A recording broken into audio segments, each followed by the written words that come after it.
There were a few things on the internet today that weren't actually true. Find out which ones.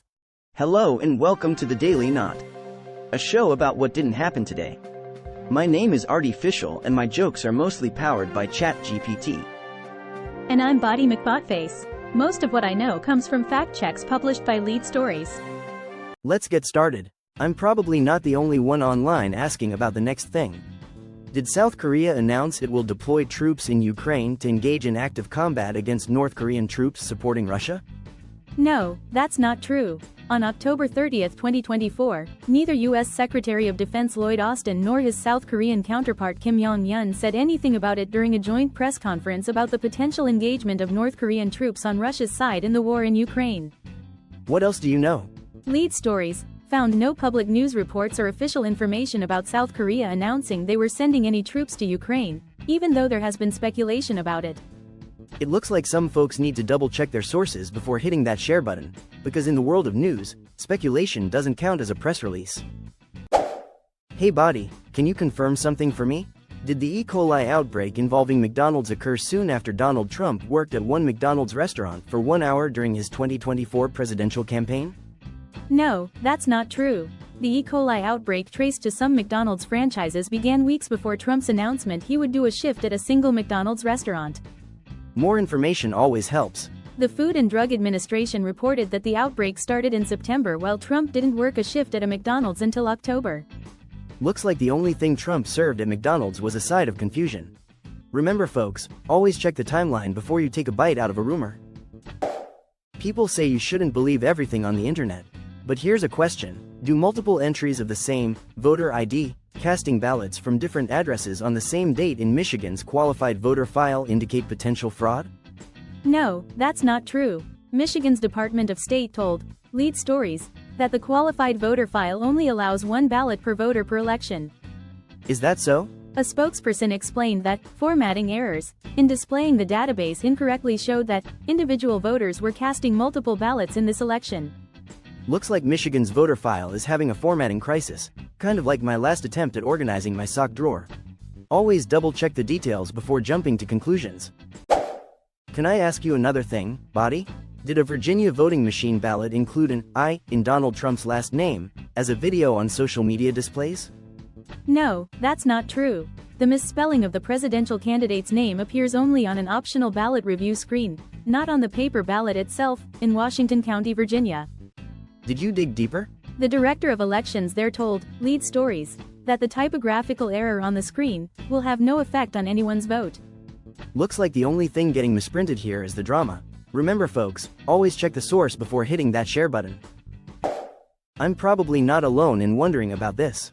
Does a video on social media show podcaster Joe Rogan discussing the topic of rat meat supposedly in Chinese food, and how a person might find out about how to heal the body from the toxins they feed us, in a podcast? No, that's not true. The deepfake detection platform TrueMedia.org determined with 100% confidence that the audio in this clip was AI generated. That's unexpected. Social media channels promoting a book titled Wonders of Healing have produced many videos using clips of other celebrities with added AI voiceovers saying similar things. Looks like Joe Rogan's culinary advice just got a little too futuristic. Remember folks, if it sounds fishy, or in this case, ratty, it's always best to check your sources before sharing. Let's dive into this question. Did Democratic political consultant James Carville say that he believes Vice President Kamala Harris will lose the 2024 U.S. presidential election? No, that's not true. Carville posted on X that he would donate $100 to the Donald Trump campaign if a credible person came forward and proved they heard him make the statements attributed to him in a social media post. Did you dig deeper? Carville also has spoken on TV and written about how he believes Harris will win the presidency. A search on Google News did not return any news reports mentioning Carville saying he thinks Harris will lose. Looks like we need to double-check our sources before we hit that share button. Google is your friend, folks. I'm probably not the only one online asking about the next thing. Did Kamala Harris's presidential campaign pay superstar BeyoncÄ $10 million to attend a Harris rally in Houston? No, that's not true. No public evidence exists to support this claim. The Federal Elections Commission's most recent records do not show that the Harris campaign paid BeyoncÄ for appearing at the rally. Please continue. A campaign finance expert told Lead Stories he did not see any proof of such a payment. There also is no reporting from credible news organizations about it. Looks like someone needs to check their sources before they start throwing around numbers. $10 million could buy a lot of lemonade at a rally. Hey Body, I heard you looked into this? Did non-English speaking voters cut in line to vote early in Pennsylvania? No, that's not true. A spokesperson for Allegheny County, Pennsylvania, told Lead Stories that a video circulating online is incomplete. Some elderly and disabled people were allowed to wait their turn inside.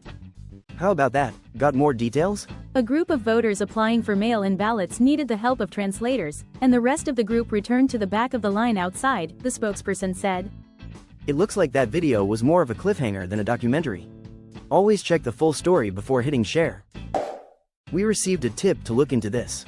Did Kamala Harris respond with a blank stare when a CBS News reporter mentioned that Donald Trump had called for Harris to take a cognitive test? No, that's not true. A video circulating on social media that shows Harris's response has been edited. I'll keep that in mind. In the full video, Harris actually challenged Donald Trump, her Republican presidential rival, to take the same cognitive test as well. It seems like some folks need to check their video editing skills before hitting the share button. Maybe they should stick to TikTok dances instead. That's all, folks. Please like, share and follow.